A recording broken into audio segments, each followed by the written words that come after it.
Hi, Ricky here with Freedom Plumbers and Pumpers, Septic and Drain. Doing an inspection of a distribution box for a home in Broad Run. I think it's Broad Run. Yeah, so anyways, after about 4 hours of digging through roots and rocks and all sorts of fun stuff, we finally found what appears to be a 6 to 7 port distribution box that obviously, due to its location, has gotten some beating from Mother Nature. So let me go ahead and show you. Okay, so here we are. The distribution box is, as you can see, it's narrow, but it's long. All right, and in this box, it's going to be a little bit hard to see, but you have one line, two lines.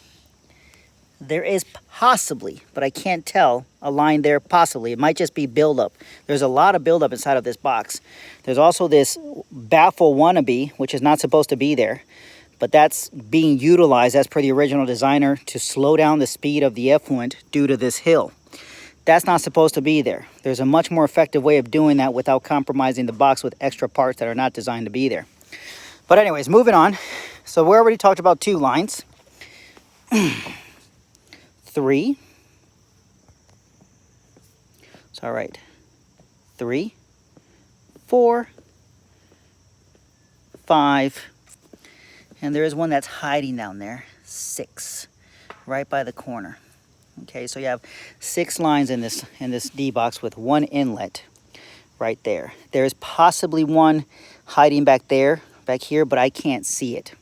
So this distribution box, as we see it, needs to have one of two things happen, and I'm actually going to lean heavy on the second. One would be clean it up, okay?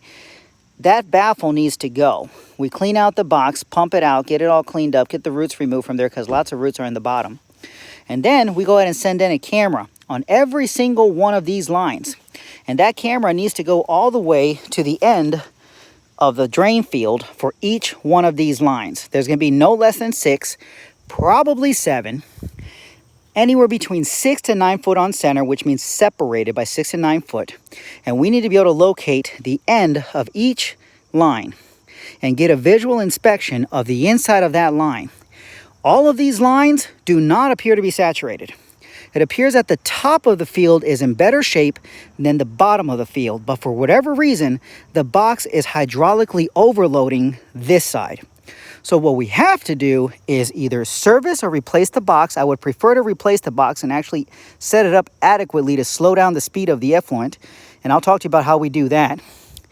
And then once we replace the box or clean the box, we go ahead and again, see the entire route and the inside of every individual pipe. Once that is done, we install what's called dials. Dials are what allows me to open up the flow into each individual line or close the flow to each individual line, opening it up to other lines, basically allowing the hydraulic load to go other lines and allowing the lines that were closed time to dry out in hopes that we can salvage these lines and allow them to restore flow. Sometimes that's all they need is just a break, okay?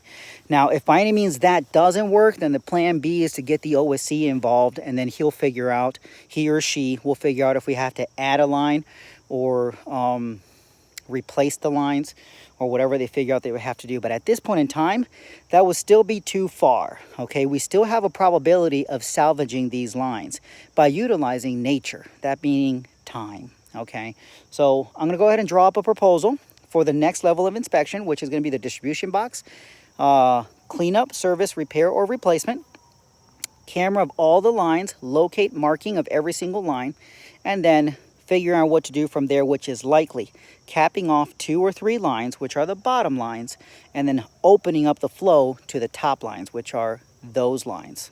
Okay, so that's what we're in for today. Again, this is Ricky Salinas, Freedom Plumbers and Pumpers, Septic and Drain. My phone number is 703-895-4109. Email is ricky@freedomplumbers.com. And the website is www.freedomplumbers.com. That's all we got for today. Thank you for your time. Thank you.